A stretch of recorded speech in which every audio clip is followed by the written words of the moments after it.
Hello, I'm Bill Martin, and welcome to On the Banks. On the Banks is a fraternity podcast where we meet brothers, hear their stories, and celebrate the shared values of Phi Gamma Delta. In the lore of college sports, there's a special category of stories about pranks played on rival schools. Taking the team mascot, painting a landmark on the other campus, stealing a historic trophy from the other school. Today, we're going to hear a pretty extraordinary story about a prank pulled by a Fiji chapter in 1964. And the great thing about it is that there was no animal endangered, there was no property stolen or damaged in the process. And here to tell that story is Alex Stearns, a 1965 graduate from the University of Florida. Alex, after graduating, getting his bachelor's degree at Florida, served for 4 years in the U.S. Army. He got a master's degree, and then he embarked on a long career in sales and marketing, ultimately owning his own business. Alex is now retired and lives in the Tampa area. Alex, thank you for joining us today. So let me just provide the setting. It's fall of 1964. The University of Florida homecoming is going to happen in a few weeks. So tell us what's happening with the brothers at the Upsilon Phi Chapter. Well, to go back to that time, one of the things that we were doing was trying to figure out how we could change our posture, because there were a lot of fraternities at University of Florida, and you want to kind of elevate your visibility. And so a lot of things were kicked around. We were all kind of closed our meeting and said, okay, everybody think about it, come up with something. Well, that summer, I had gone to take some sessions during the summer, and there were a lot of teachers coming in because that's when they take their requirements to upgrade their CEUs. And so one of them from South Carolina, and I got to be clear on this thing, told me that they had done that or something like this to Clemson, which is an in-state rival of theirs. And it was been good, but it had not been real successful. Mm-hmm. And I thought, well, maybe we could do something better. But the idea was for us to go into the field dressed in uniforms and do the warm-up game. Right before the game, right? Right before the game. Yeah. Had to get clearances and all that. And go in with our uniforms, which looked like the Gamecocks outfits, and go through a routine exercise. And so, can you still see me? Yes. Yeah. Yes. Yeah. We had to rehearse this, and then on a prearranged signal, we would have everything go to hell in a handbasket. just shocking the people in the stands. Well, this thing actually made it on the paper, onto AP, IP, etc. It was going ballistic. So I thought we were far more successful than South Carolina had been. And ironically, it was pulled on South Carolina in this case. It was what? It was pulled by us on South Carolina. There you go, on South Carolina. So you showed them how to do it. Basically. so where did you get uniforms? You wanted uniforms, right? Well, that looked like the South Carolina uniforms. Where did you get uniforms? Well, we had to look around, but we found a high school in Gainesville, Florida, that was at the time segregated. There was still segregation going on. It was right before they started really changing all that up. And coach at that school had some white uniforms with red letters, which were close enough to what we needed. Yes. And so we couldn't get helmets because they would have first of all, wouldn't have fit. Second of all, would give away that they were not South Carolina outfits. And so that's what we ended up doing to get the uniforms. So you got the pants and the jerseys to right. To give the look and yeah. Right. And he loaned us some shoes too for those who didn't have shoes, and so that's what we did.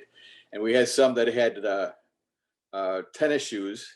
And if you remember, we used to use the black tennis shoes, the Keds, Yes. So there was a few of those around. We just painted the bottoms of it black so that they would be totally black shoes.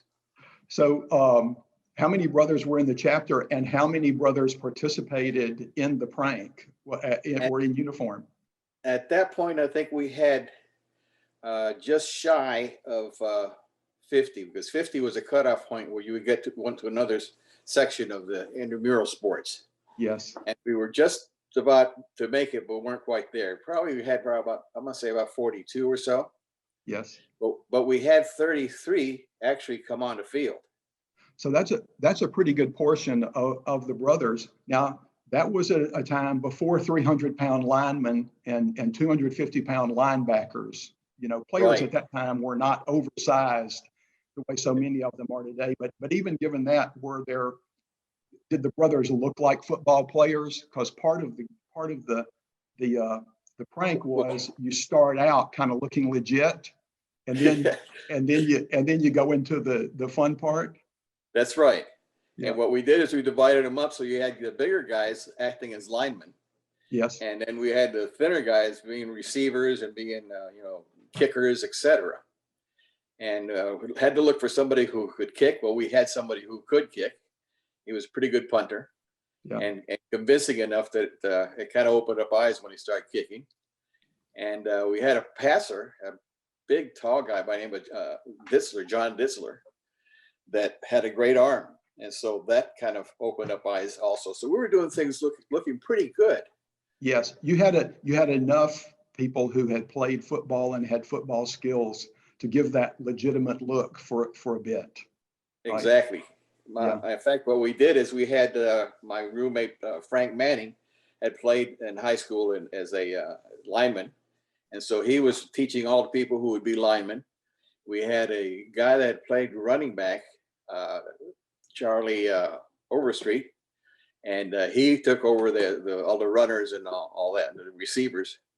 And then we kind of filled in with other people that had a little skill here or there. But some of our people did not have any experience playing football. Had never played football. So how many practices do you remember having? We had about 3 or 4. I can't remember the exact number, but the last one was a dress rehearsal. Of course, by the time now you have extra weight on you when you're doing these exercises. Oh yes. And it was a little more strenuous for some of them. So you'd been practicing without pads, and then you put the pads on game day, or maybe the day before for a run through. Exactly, that same week. Exactly. They didn't let you on the field the day before to do a walk around, did they? No, absolutely not. They didn't want us there. In fact, the coach was Ray Graves, and he was asked if we could do this, and he says, I don't know about that, because you guys can't be on that field when our teams come out. And I said, well, we wouldn't. Yeah. And so he said, well, as long as you can be off at least 5 to 10 minutes before, we'll let you do that. Okay, so the head coach was in on it, or at least knew about it. And so, anybody else among the officials from the university who were aware? Actually, the other one that was very instrumental was the athletic director, Norm Carlson. Yes. And so he was well aware of what we were doing, and he actually wrote a letter down or authorizational note down to Percy Beard, who managed the fields, and gave us permission to get on and off. Gotcha. So tell us in a little bit of detail the hijinks you went into after you'd gone through sort of some legitimate looking drills and passes and punts and things like that, and then things just kind of began to fall apart. Well, athletically speaking, what were some of the things you did? Well, we actually had the punter doing punts and doing a great job with it. When the signal came up, he missed the ball and pursued it. And as he pursued it, he kept kicking it on the ground and not being able to pick it up. Yeah. One of the receivers heard the signal, and he went right into the sideline. We had some bushes at the time. He went right into the bushes, legs up. And just that type of nonsense. Yes. The linemen were coming out of their drills as if they were linemen coming off the line. And all of a sudden, one of them's laying on the ground. Everybody's standing around him like he's hurt. Now, what could he have done to get hurt? when you're doing nothing but drills. So that's the type of thing that happened. And what was interesting about the time this happened, I happened to look up in the stands. Now, we didn't have a full stands, but we had sections that had already come in. And the look on the people's faces when this started happening was amazing. It was just, they were dumbfounded. So you began to see the feedback from the stands, from the fans in the stands, once you had started doing all the tomfoolery. And the best part was that one of our participants, Greg Seitz, was a journalist major, and he had actually gone up to the booth and kind of alerted people who were up there for that game that there was going to be something going on. And of course, the people who were coming in for the South Carolina coverage. One of the guys there, as soon as we came out, he recognized we weren't, but he couldn't announce it because they wouldn't let him. So we went through and did our drill. Now, did I hear that one of the things the linemen did was at one point they stood up and started doing patty cake? Some of them did that as well. Yes, they did patty cake as part of the fun. Oh yeah. And then how did you, when it was time to end it and get off the field, as agreed with Coach Graves, how did you wrap it up at that point? Well, we had a guy walking around with a clipboard. He had a hat. He was like the coach. Yep. Right. He had a stogie in his mouth. Yeah. And he had to whistle. So when we heard the whistle, and it was a double whistle, then we knew it's over. So then we went over and lined up and tried to spell out Fiji as viewed from above. Now that part wasn't picked up on the paper, but that's what we did. Yes. And okay. So you spell Fiji on the field and then you ran off. Exactly. Was there any reaction from the stands as you ran off? There was some clapping. Yes. There was still a lot of laughter going on. Sure. And so we felt we'd done better than South Carolina had done when they tried it. You set a new standard. So and then the irony was that this got picked up by the Associated Press and international press, and all of a sudden this thing became in the newspapers a real stunt. Exactly. So it came off the way you drew it up on the board. Right. It came off the way you drew it up on the board. So what did that do to chapter morale and sort of the way the brothers identified themselves? And also, what kind of feedback did you get from, say, fellow students? From the students, of course, anybody who saw it was really, beside themselves, laughing and yucking it up. Yes. Those who didn't see it, of course, heard secondhand. And then it kind of grew because it started being covered by the Alligator, which was a local rag that we had with the university. They saw it in the press. Yeah. People started talking about it. I mean, you got a lot of responses on it. Yes. But one of the most interesting responses was one of the guys that I had not very good shape. And that last rehearsal, he decided he wasn't going to suit up because it was just too much for him.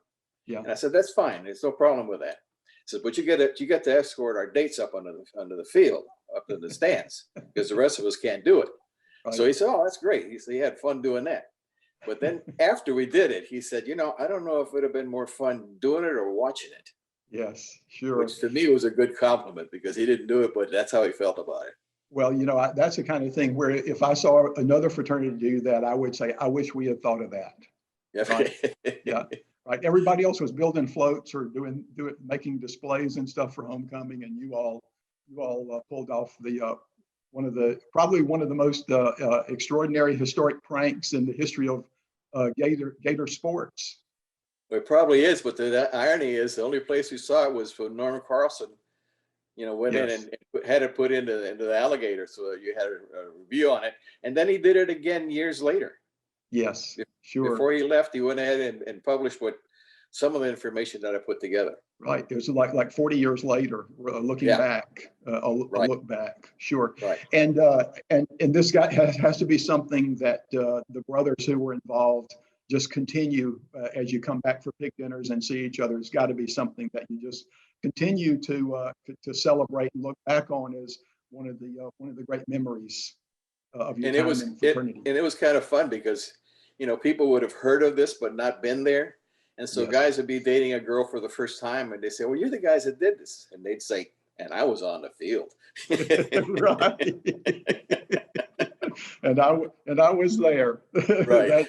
That is great. That is super. Well, it's certainly a great story, and probably unique in Phi Gamma Delta among our chapters for something that you pulled out. What we call today major college sports, major college football, to be able to have that exposure and plan as a way. You had an objective to raise your profile on the campus, and I'm sure you did that in spades. Got to be a great memory. Alex, we'd like to thank you for being with us today for On the Banks and telling this great story. And thank you for putting this together. Yes, sir. Yes, sir. Thanks to our viewers for joining us today for On the Banks. There are many wonderful, extraordinary stories that our brothers have to tell, and we'll continue to tell more of them in the On the Banks series. Until we see you again, I'm mighty proud to be a Fiji. Likewise. Very gay.